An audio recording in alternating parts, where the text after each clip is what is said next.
Welcome to Odia master Rajesh पिले समस्त को स्वागत आम चैनल को आम चैनल माध्यम प्लस टू प्लस थ्री समस्त class free of cost Piper और सिलेक्शन क्वेश्चन आज क्लास टी केवल plus three six semester Odia honours शेष वर्षर छात्र छात्री मानी आपण मानकर परीक्षा नोटिस समस्त यूनिवर्सिटी बर्तमान आसी सारानी मुंड उपरे सिक्स सेमिस्टर चिंता आज ओडिया ऑनर्स पेपर 13 मु सिलेक्शन नहीं आसी तेणु जो सिलेक्शन आपण मानक आज आलोचना करी देवी से ही आपण मैंने प्रश्न देखा पाइबे जेकोसी यूनिवर्सिटी यही क्वेश्चन आसो से फकीरमोहन विश्वविद्यालय हो कि राजेन्द्र यूनिवर्सिटी हो संबलपुर यूनिवर्सिटी हो उत्कल यूनिवर्सिटी हो कि श्रीरामचंद्र भंजोदय यूनिवर्सिटी हो आज डेरी नक आज क्लास को आरंभ करवा पिलाने ओडिया ऑनर्स शेष वर्षर छात्र छात्री मैंने पेपर 13 सिलेक्शन क्वेश्चन कौन अच्छी आसतु आलोचना करवा।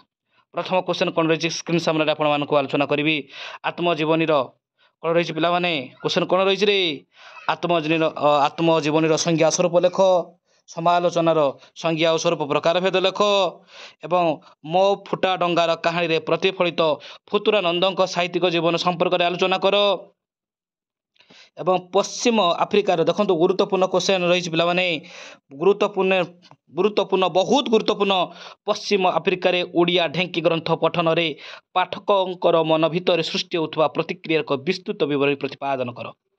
परवर्ती क्वेश्चन जो विगत दिन में यही क्वेश्चन बारंबार आम आसूँ जाचु भाषा साहित्य जातीय संपर्क कौन आलोचना कर बहुत गुरुत्वपूर्ण क्वेश्चन पिलाने बहुत बहुत गुरुत्वपूर्ण रे ये 5 नंबर क्वेश्चन टी बहुत गुरुत्वपूर्ण कि आसीपे मु सत्य धर्मा कौची प्रबंधर प्राबंधिक आभिमुख्य आलोचना कर आपण मैंने निश्चित भाव में ये क्वेश्चन गुरुत्वपूर्ण क्वेश्चन भल भाव में देखिए और पढ़िए। स्वामी विवेकानंद गुहा मुक्तर प्रयास प्रबंधर धन बा धर्म संपर्क में कौन कहुई विश्लेषण कर।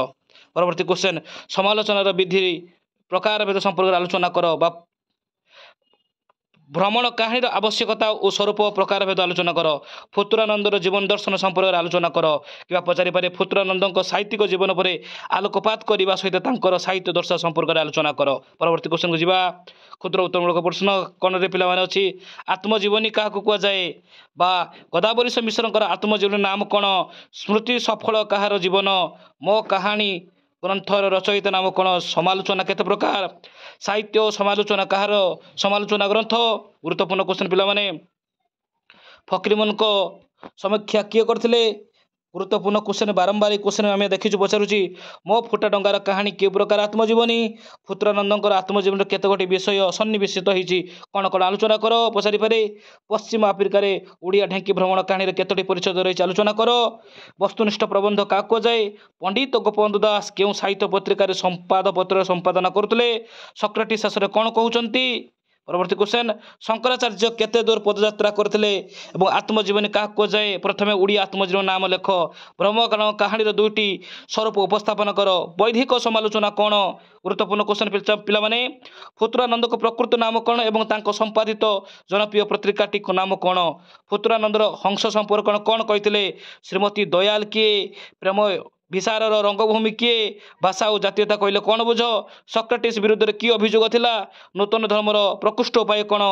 गुरुत्वपूर्ण क्वेश्चन आप देखु गुरुत्वपूर्ण पिलाने यू बहुत गुरुत्वपूर्ण पिलाने आपने देखो स्क्रीन सामने आपको क्वेश्चन देखा चाहिए आत्मजीवनी प्रमुख प्रतिबंधक गुड़िक आलोचना करवा लेख पचारिपारे। परवर्ती क्वेश्चन भ्रमण कहानी परिसर और विशेषत्व को उल्लेख कर आधुनिक ओडिया साहित्य समालोचना प्रकृति और प्रवृत्ति आलोचना कर।